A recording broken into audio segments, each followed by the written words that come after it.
జై శ్రీమన్నారాయణ. అస్మద్గురుభ్యో నమ. శ్రీమతే రామానుజాయ నమ. నేటి మంచి మాట. జీవితం నీటి బుడగ. ఎప్పుడు ఏ క్షణాన పేలి అందులోంచి ప్రాణవాయువు పంచభూతాల్లోని గాలితో కలిసిపోతుందో తెలియదు. ఈ క్షణం మనది. భూత భవిష్యత్ కాలాలు మనవి కావు. శరీరం జీవిత కాలాల గురించి పెద్దలు చెప్పిన వాస్తవాలు ఇవి. ధర్మాత్ముడైన, సత్యవంతుడైన, దానకర్ణుడైన మరణించడం అనివార్యం. చెడ్డవాడు చనిపోతే చెడు అంతరిస్తుంది. మనుషులు ప్రశాంత మనస్కులవుతారు. అదే ధర్మాత్ముడు మరణిస్తే మనస్సులు రోదిస్తాయి. మంచి సజీవమవుతుంది.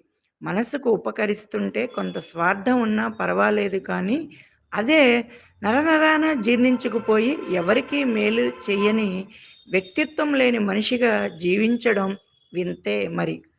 సొంత లాభం కొంత మానుకుని పొరుగువారికి తోడుపడవోయ్ అని శతకకారుడు చెప్పినట్లు ఎవ్వరికీ అపకారం చెయ్యని, నష్టం కలిగించని స్వార్థం ఉండడం తప్పు కాదు. బంగారంలో ఒకింత రాగి కలిస్తే ఆభరణం తయారవుతుంది. ధరించిన మనిషి విలువ ఇనుమడింపజేస్తుంది. అదే రాగి పాళ్ళు ఎక్కువైతే బంగారం విలువ కోల్పోతుంది. నాసిరకానికి నమూనా అవుతుంది. లేమిని చిన్నచూపు చూడడం, అవయవ లోటును అపహాస్యం చేయడం, స్థాయి భేదాలను ప్రదర్శించడం, ఒక స్థాయికి చేరగానే తనను మించిన వారు లేరని విర్రవీగడం, ఇవి మానవత్వ భావాలకు వ్యతిరేకమని తెలియని వారు ఉండరు. అయినా మాయలో పడిన మనిషి విపరీత ప్రవర్తనకు అలవాటు పడతాడు. లౌకిక ఆకర్షణలకు లోబడి కొట్టుమిట్టాడుతూ ఉంటాడు. అదే జీవితమన్న భ్రమలో కాలం గడుపుతాడు. ఆధ్యాత్మిక మార్గంలో ప్రయాణించేవారు కూడా మాయను ఛేదించలేకపోవడం విచిత్రం. మనిషి రూపంలో దైవం ఉంటాడని, మానవుడికి చేసే సేవ మాధవుడికి చేసే పూజతో సమానమని తెలిసి కూడా తమ చుట్టూ పరిధి గీసుకుంటారు. సమాజంలో గొప్ప కీర్తి గడించకపోయినా పర్వాలేదు. అపకీర్తి మూట కట్టుకోకూడదు. కర్మ జ్ఞాన ఇంద్రియాలను ఉత్తమ సంస్కారాలకు వినియోగించాలి. మనస్సును కట్టడి చేయగలగాలి. బుద్ధి వినియోగాన్ని పెంచుకోవాలి. మనిషి చేసే మంచైనా చెడైనా తర్వాత తరాలకి పునాది అవుతుంది.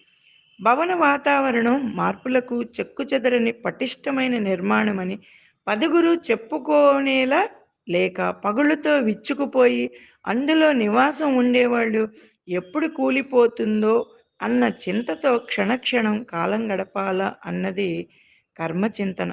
అందుకే మానవులు సత్ప్రవర్తనతో కూడిన ముందు చూపు ఉండాలి. ఏ ఒక్క తరంలోనైనా గురువుంటే, పండితుడుంటే, విద్వాంసుడుంటే, లోకానికి మేలు చేసిన మహానుభావుడుంటే ఆ కుటుంబంలోని ప్రతి తరము సంఘంలో గుర్తింపునకు నోచుకుంటుంది. గౌరవం పొందుతుంది. వికసించిన పువ్వు పరిమళాలకు వెదజల్లిన, జంతువు విశ్వాసం కనపరిచిన, చెట్టు అవసరాలను తీర్చిన వాటికి పుస్తకంలో ఒక పుట ఉండవు. మనిషి ఒక్కడే గుణంతో, కర్మతో శ్లాఘనీయుడు అవుతాడు.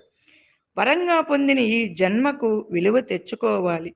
మరణించాక స్వర్గం పొందాలని, మరో జన్మ ఉత్తమమైనది కావాలని ఆలోచిస్తూ సమయాన్ని వృధా చేసుకోవడం ఎంత మాత్రమూ తగదు. ఈ జన్మలోనే అందరికీ మంచి చేస్తూ సద్వినియోగం చేసుకోవాలి. జై శ్రీమన్నారాయణ.